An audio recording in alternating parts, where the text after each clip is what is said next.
Oldin yoshdan o'sgan odamni endi davolashmaydimi? Shifoxonada yoshingiz o'tibdi. Joy yo'q, baribir foydasi kam. Buyruq shunaqa degan gaplarni eshitganlar ko'payaptimi? Bugun men siz bilan juda muhim mavzuni ochib gaplashaman. Bu ma'lumot faqat pensionerlar uchun emas, har birimiz uchun kerak. Chunki bugun ota-onamiz, ertaga o'zimiz shu vaziyatga tushishimiz mumkin. Agar siz yoki yaqinlaringiz 6 yoshdan oshgan bo'lsa, bu videoni oxirigacha ko'ring. Hozirning o'zida kanalga obuna bo'ling, like bosing. Chunki bunday mavzularni ko'proq odam bilishi kerak. Men bugun vahima tarqatmoqchi emasman. Aksincha odamlar orasida yurayotgan 6 yoshdan keyin davolashmaydi. Maxfiy buyruq chiqqan, keksalarni kasalxonaga olishmaydi degan gaplarning qayeri haqiqatga yaqin, qayeri noto'g'ri, qayerda esa huquqingiz buzilayotgan bo'lishi mumkinligini tushuntirib beraman. Eng muhimi, agar shunday holatga duch kelsangiz, nima qilish, qayerga murojaat qilish, qanday hujjat talab qilish va qanday so'zlarni yozish kerakligini aniq aytaman. Avvallari odamlar shifokorga bo'lganda ko'proq bir narsaga ishonardi. Kasal bo'lsam, tekshiruvdan o'taman, kerak bo'lsa shifoxonaga yotqizishadi, dorimni berishadi. Operatsiya kerak bo'lsa navbatga qo'yishadi. Albatta avval ham muammolar bo'lgan, navbat uzun, tanish bilish, dori yetishmasligi. Ayrim joylarda qo'pol muomala. Lekin odamlar hech bo'lmasa yoshim sababli rad etishmaydi deb o'ylardi. Hozir esa ko'p shikoyatlar bir xil ohangda kelmoqda. Masalan, 63 yoshli erkak yuragi og'rib tez yordam chaqiradi. Tez yordam keladi, bosimini o'lchaydi, ukol qiladi, ertalab poliklinikaga boring deydi. O'yla esa nega kasalxonaga olib ketmadingiz desa, joy yo'q, holati og'ir emas, yoshi katta. Surunkali kasali bor degan javob eshitadi. Yoki 68 yoshli ayolning oyog'i shishgan, nafas qisadi, uyidagilar shifoxonaga olib boradi. Qabul bo'limida avval tuman poliklinikasidan yo'llanma olib keling deyishadi. Oila hozir nafas ololmayapti-ku desa, bizda tartib shunaqa deyishadi. Mana shu joyda odamlarning xayolida savol tug'iladi. Bu oddiy tartibsizlikmi yoki haqiqatan ham keksalarni davolashni cheklash bo'yicha yashirin ko'rsatma bormi? Men mutaxassis sifatida shuni aytaman. Qonuniy tibbiyotda faqat yoshga qarab davolashdan bosh tortish mumkin emas. Ya'ni 6, 7 yoki 9 yoshga kirgani uchun bemorni rad etish, tibbiy yordam bermaslik, tekshiruvdan o'tkazmaslik, og'ir holatda kasalxonaga yotqizmaslik noqonuniy va axloqan ham noto'g'ri. Lekin amaliyotda boshqa muammo bor. Ayrim shifoxonalarda joy yetishmaydi. Ayrim shifokorlar mas'uliyatdan qochadi. Ayrim tizimlarda qog'ozbozlik ko'p. Ba'zan esa bemorning holatini noto'g'ri baholashadi. Natijada odam menga yoshim sababli yordam berishmadi deb qabul qiladi. Ba'zan bu shunchaki noto'g'ri tushunish bo'ladi. Ba'zan esa haqiqiy kamsitish bo'ladi. Farqini bilish juda muhim. Asosiy qism 1 nimani bilish kerak? Kim xavotir olishi kerak? Kim vahimaga tushmasin?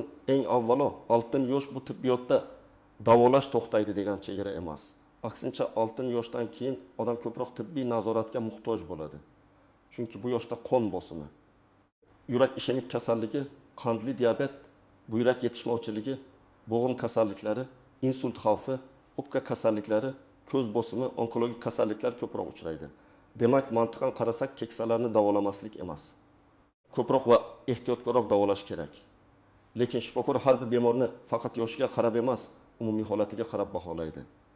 Masalan, 6-2 yoshli odam bo'lishi mumkin, o'zi faol, yuragi yaxshi, qon nazoratda, operatsiyani ko'tara oladi. Yana 5 yoshli odam bo'lishi mumkin. Jigar sirrozi, yurak yetishmovchiligi, og'ir semizlik bor, operatsiya xavfi juda yuqori. Demak, tibbiy qarorda yosh bitta omil xolos, asosiy mezon emas. Masalan, birinchi vaziyatni olaylik. 66 yoshli erkakda ko'krak qafasida bosuvchi og'riq, chap qo'lga tarqalgan og'riq, sovuq ter, ko'ngil aynishi bor. Bu yurak xuruji belgisi bo'lishi mumkin. Bunday holatda yosh katta. Uyda yotsin deyish mumkin emas. Tez yordam elektrokardiogramma qilishi, kerak bo'lsa zudlik bilan kardiologik markazga olib borishi, qon tahlillari va davolash boshlanishi kerak. Agar qabul bo'limida joy yo'q deyilsa ham, bemorni shunchaki qaytarib yuborish xavfli. Hech bo'lmasa yozma ravishda ko'rik natijasi, tashxis taxmini, tavsiya va rad etish sababi berilishi kerak. Ikkinchi vaziyat, 72 yoshli ayolda qandli diabet bor. Oyog'ida yara paydo bo'lgan, yiringlayapti, tana harorati 38 UV. Uydagilar oddiy yara deb yuribdi. Poliklinikada esa yoshi katta qand kasalida bitishi qiyin deb malham yozib qaytarishadi. Bu noto'g'ri yondashuv bo'lishi mumkin. Chunki diabetik oyoq sindromi juda xavfli. Infeksiya suyakka o'tishi, gangrena bo'lishi, amputatsiyagacha borishi mumkin. Bunday bemorga jarroh, endokrinolog, qon tahlili, qand nazorati. Kerak bo'lsa shifoxonaga yotqizish zarur.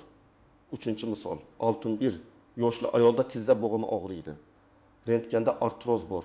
U menga endi operatsiya qilishmaydi, yoshim o'tgan deb o'ylaydi. Aslida bunday emas. Agar umumiy holati ko'tarsa, yurak va boshqa organlar ruxsat bersa, tizza protezlash operatsiyasi 6 yoshdan keyin ham qilinadi. Faqat qaror tekshiruvlardan keyin qabul qilinadi. Shifokor sizga operatsiya mumkin emas desa, sababini aniq tushuntirish kerak. Yurak xavfi bormi? Qon ivish muammosi bormi? Infeksiya bormi?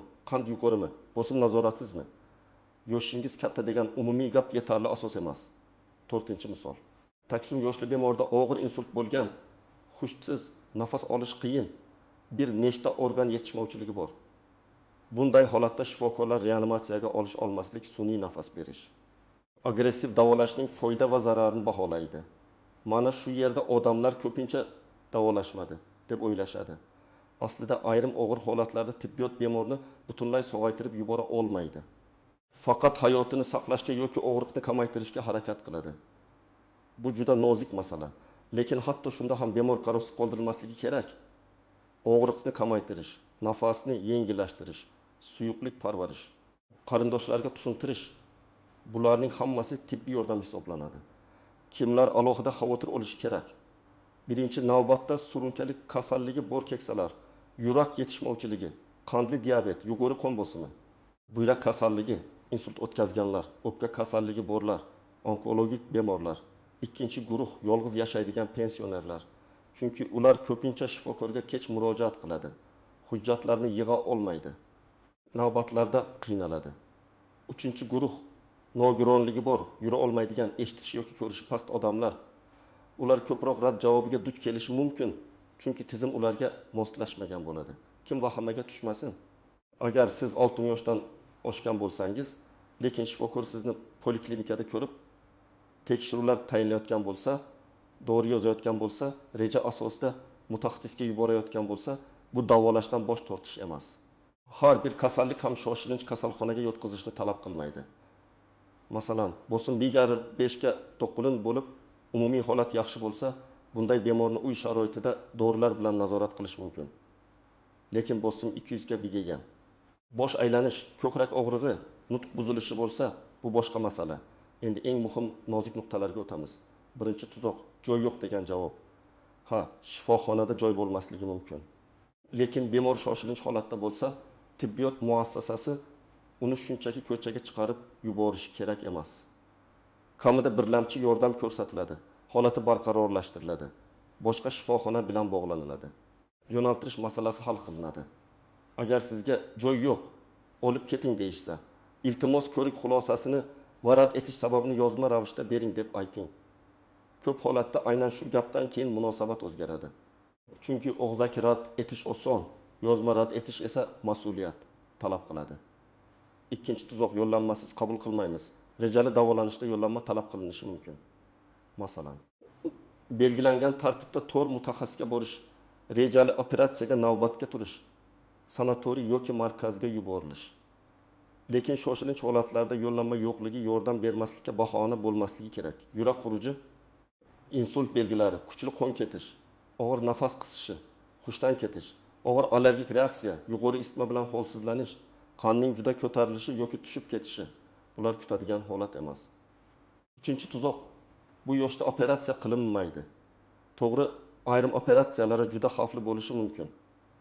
Lekin tibbiy qaror yosh bilan emas, xavf-foyda nisbati bilan asoslanadi. Masalan, 75 yoshli bemorga o't pufagi operatsiyasi kerak bo'lsa, shifokor yurak tekshiruvi, qon tahlili, buyrak faoliyati, narkoz xavfini baholaydi. Agar xavf juda yuqori bo'lsa, muqobil davolash tanlanishi mumkin. Lekin bu qaror tushuntirilishi kerak. Bemorga siz qaribsiz deyish professional javob emas. 4-chi nozik jihat qarindoshlar roziligi. Keksalar ba'zan o'z fikrini ayta olmaydi. Demensiya, insult, hush buzilishi, eshitish muammosi bo'ladi. Shunda qarindoshlar shifokor bilan muloqot qiladi.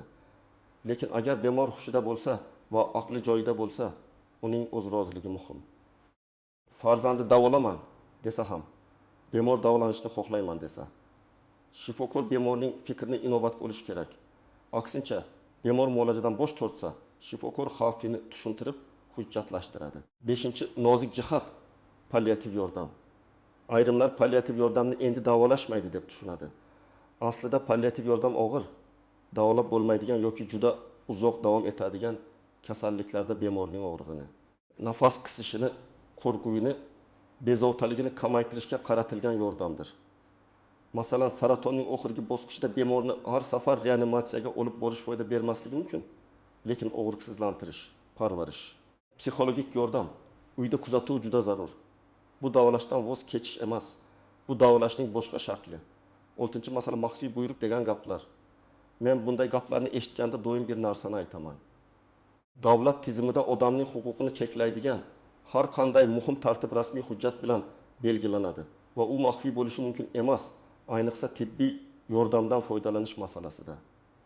Agar kimdir sizga maxfiy buyruq bor, 6 yoshdan oshganlarni yotqizmaymiz desa, undan buyruq raqami, sanasi, qaysi organ chiqarganini so'rang.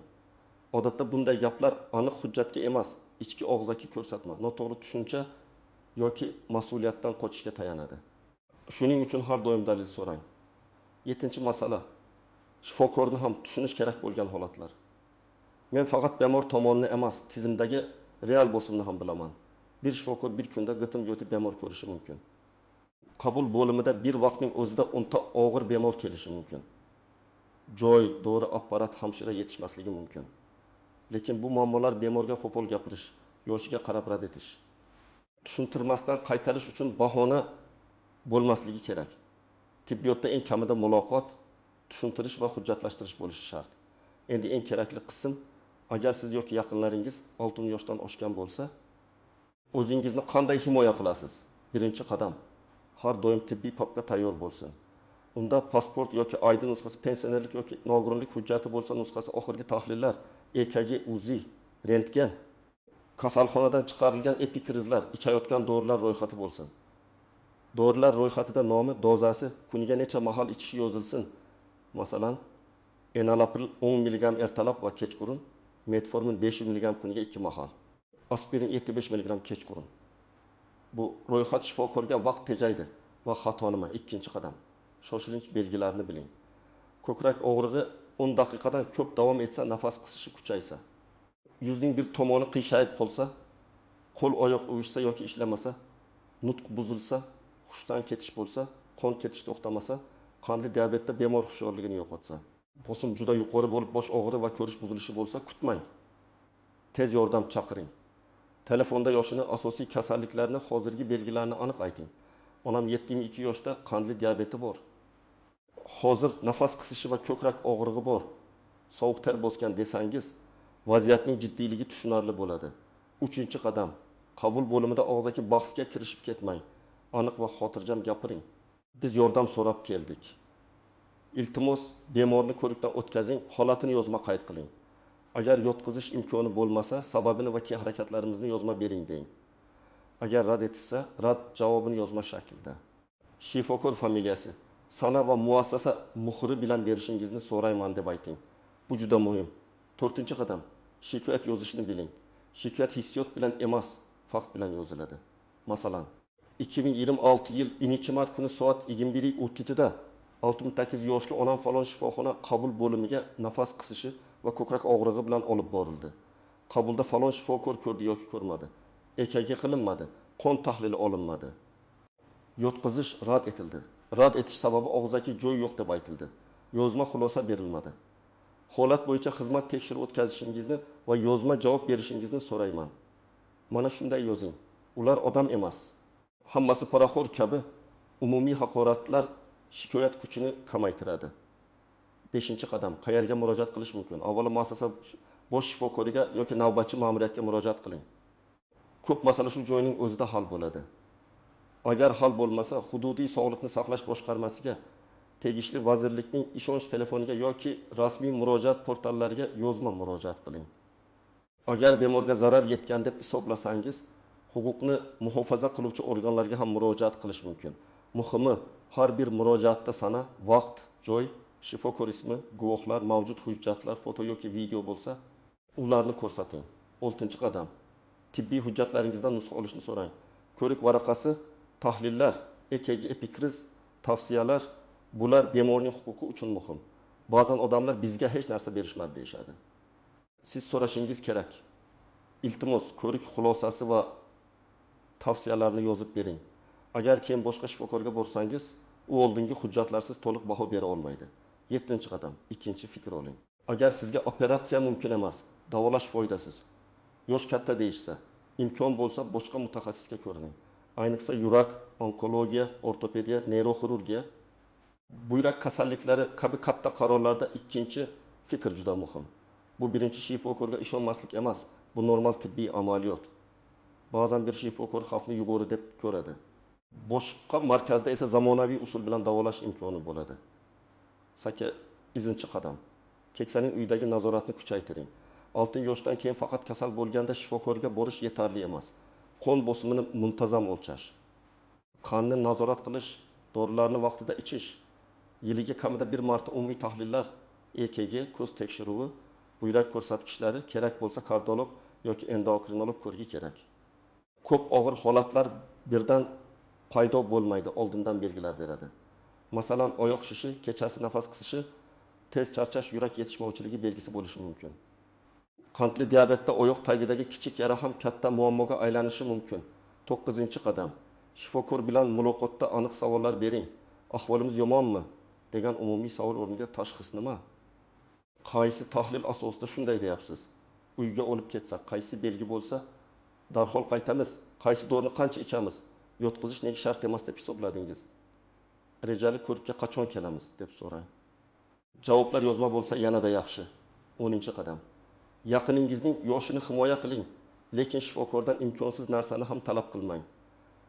Agar bemor juda og'ir, davolab bo'lmas bosqichda bo'lsa, shifokordan 100% tuzatasiz deb talab qilish noto'g'ri.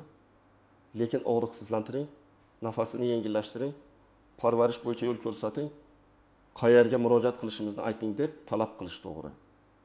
Keksalar ham hurmatga, og'riqsiz yashashga, tushuntirilgan qarorga va tibbiy yordamga haqli. Demak, eng asosiy fikr, 60 yoshdan oshgan odamni faqat yoshi sababli davolashdan bosh tortish mumkin emas. Maxfiy buyruq bor degan gapni eshitsangiz, dalil so'rang. Shoshilinch holatda yo'llanma yo'qligi yoki joy muammosiz bemorni qarovsiz qoldirishga bahona bo'lmasligi kerak. Rejali davolanishda esa tartib, navbat, tekshiruv va xavfni baholash bo'lishi tabiiy. Eng kuchli himoyangiz hujjat, yozma murojaat, aniq savol va xotirjam qat'iyat. Agar siz yoki yaqinlaringiz shunday holatga duch kelgan bo'lsangiz, izohlarda yozing. Necha yosh? Qaysi olat? Sizga nima deyishdi? Yordam berishdimi yoki rad etishdimi? Sizning tajribangiz boshqa odamlarga yordam berishi mumkin. Videoga like bosing, kanalga obuna bo'ling va bu videoni ota-onasi, buvisi, bobosi bor yaqinlaringizga yuboring. Chunki huquqini bilgan odamni aldash, qo'rqitish va yoshingiz o'tgan deb chetga surish ancha qiyin bo'ladi.